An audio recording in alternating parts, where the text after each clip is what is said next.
Supreme court ने दो तेलुगु रियासतों तेलंगाना और आंध्र प्रदेश के दरमियान असासों और कर्जों की तकसीम से मुतालिक केस की समाअत की।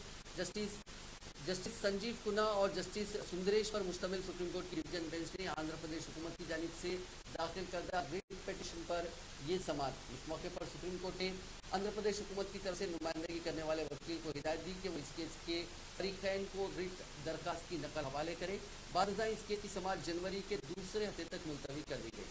आंध्र प्रदेश हुकूमत ने सुप्रीम कोर्ट में रिट दाखिल करते हुए बताया कि मुत्तहिदा रियासत की तकसीम के बाद दोनों रियासतों के दरमियान असासों और कर्जों के अलावा मुलाजिमी की तकसीम का अमल अभी तक मुकम्मल नहीं हुआ, जिसकी वजह से कई दुश्वारियां पेश आ रही।